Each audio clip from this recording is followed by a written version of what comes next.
नमस्कार, आप देख रहे हैं सूत्रकार समाचार में हमेशा मिश्रा। आमतौर पर जब लोग एक विशेष समुदाय में जब कोई अपना गुजर जाता है तो उसे लोग दफना देते हैं और कुछ रिचुअल्स होती हैं, कुछ अपनी परंपराएं होती है, अपनी संस्कृति होती है जिसके तहत लोगों को दफनाया जाता है। उनकी आत्मा की शांति के लिए दुआएं पढ़ी जाती हैं। ऐसा ही कुछ देखने को मिला था पाकिस्तान में, जहाँ पर आज से 8 से या 10 साल पीछे अगर हम जाते हैं तो एक घटना थी जिसने सबको चौंका कर और हिला कर रख दिया था। एक ऐसा इंसान जो शव के साथ दुष्कर्म करता था। कैसा हो कि अगर आप अपने किसी को दफना के जा रहे हैं और उस शव के साथ कोई दुष्कर्म करे, जरा सोचिए, इस सोच से ही आपकी रूह कांप जाएगी। लेकिन ये घटना हिंदुस्तान की नहीं थी बल्कि पाकिस्तान की थी। कराची का रहने वाला एक शख्स था जिसने अपने मुंह से पुलिस के सामने कबूल किया था कि उसने अब तक 50 शव के साथ बलात्कार जैसे घटना को अंजाम दिया था। दरअसल जब भी कोई उस कब्र में जाता, जब भी उस कब्रिस्तान में कोई जाता, अपने को दफनाता और उसके बाद वो दूर खड़ा उस दफनाने वाले व्यक्ति को देखता रहता कि किसे दफनाया जा रहा है। उसके बाद कुछ घंटे के बाद जब सब लोग चले जाते रिचुअल्स करने के बाद, तो वो आता और अपने साथी के साथ आता और उस कब्र को वापस खोदता और लाश के साथ दुष्कर्म करता। दरअसल ये दरिंदा पाकिस्तान का रहने वाला है।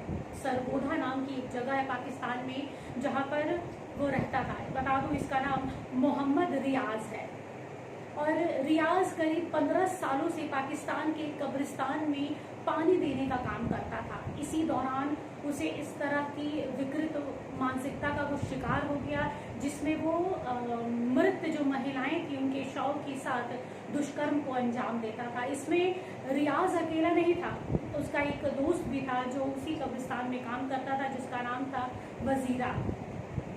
लेकिन इस कब्रिस्तान में काम करने के दौरान वजीरा की मौत हो गई थी और वजीरा की मौत के बाद से ये रुका नहीं। इस दरिंदे ने उसकी मौत के बाद 2 और महिलाओं के साथ दुष्कर्म किया था, वो भी जीवित नहीं, मृत महिलाओं के साथ। लेकिन सबके जहन में ये आता है कि इन्हें पता कैसे चलता था कि जो जिसे दफनाया जा रहा है वो महिला है या पुरुष। जब पुलिस ने इंटरोगेशन के टाइम पर इससे ये सवाल किया कि तुम्हें पता कैसे चलता था कि दफनाने वाला या दफन होने वाला व्यक्ति जो है वो इंसान, वो महिला है, तो बड़े ही इत्मीनान तरीके से उसने जवाब दिया। कहा कि दरअसल जब कोई महिला को दफनाया जाता था तो उसके ऊपर पर्दा डाला जाता था। इसी से वो समझ जाते थे कि ये जो शव है वो एक महिला की है, ना कि पुरुष की। रियाज ने यह भी बताया कि औरत को जब दफनाया जाता था तो एक चादर डाली जाती थी जिससे उन्हें ये संकेत मिल जाता था। वो दूर खड़े दोनों, रियाज और जो उसका दोस्त था, वो दोनों दूर खड़े बस टकटकी लगाए रहते थे कि कब उस लाश को दफनाया जाए और उसके जो सगे संबंधी हैं, जो रिश्तेदार हैं, वो वहां से जाए और बस ये कब्र को खोदना शुरू करें। ऐसे ही कुछ सालों तक चलता रहा। 10, 20, 30, 40, 50 महिलाओं के साथ इन लोगों ने इस जघन्य अपराध को अंजाम दिया।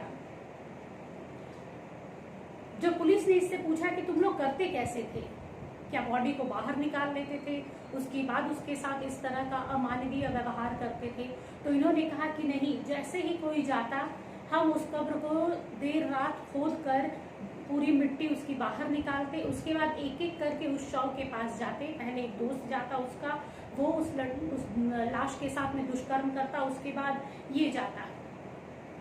उसके बाद जाकर जब इसका दोस्त वजीरा मर जाता है किसी कारण से, तो आखिरी बार जब वो उस एक और लाश आती है और उसके पास वो इसी तरह का जघन्य अपराध करने के लिए पहुंचता है, तो वो देखता है कि वो जो लाश है औरत की, उसका जो मुंह था वो खुला हुआ है, उसका जो ये जो जबड़ा है उस औरत का खुला हुआ है, दांत बाहर है और साथ ही साथ आंखों से एक अजीब रोशनी आ रही है।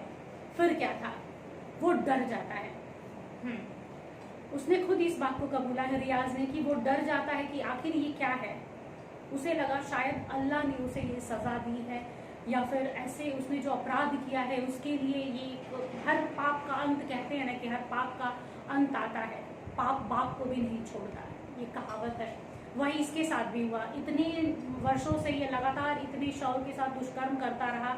इसके बाद जब इसने आखिरी इसने जब इसे पुलिस ने पकड़ा, उसके ठीक पहले इसने जो अपराध किया था, उसने कहा कि जब वो महिला के पास गया तो उस महिला का मुंह खुला हुआ था, आंखों से एक अजीब तरह की रोशनी आ रही थी, जिससे ये डर गया और चिल्ला के भागने लगा। तभी कब्रिस्तान के बाहर कुछ लोग थे, उन्होंने इसे देख लिया और जब उसे लेकर वापस कब्रिस्तान में जाते हैं तो उन लोगों की आंखें फटी की फटी रह जाती है। एक लाश को कब्र से खोदा गया था, उस कब्र को खोद कर उस लाश को चादर हटा दिया गया था उसके चेहरे से, सब दंग रह गए। उसके बाद आनन फानन में पुलिस आती है, कार्रवाई चलती है, इसे अरेस्ट किया जाता है और उसके बाद ये पुलिस इंटरोगेशन, ये सब सारी बातें खुलकर सामने आती है।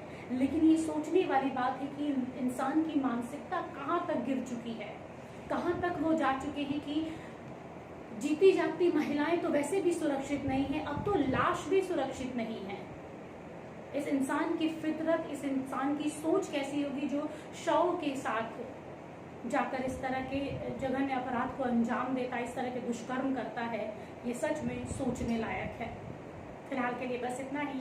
ऐसे ही रोचक कहानियों के साथ आपके सामने पेश होते रहेंगे, तब तक देखते रहिए। हमारा यह वीडियो अच्छा लगा तो इसे लाइक करें, शेयर करें और हाँ, सब्सक्राइब करना ना भूलें।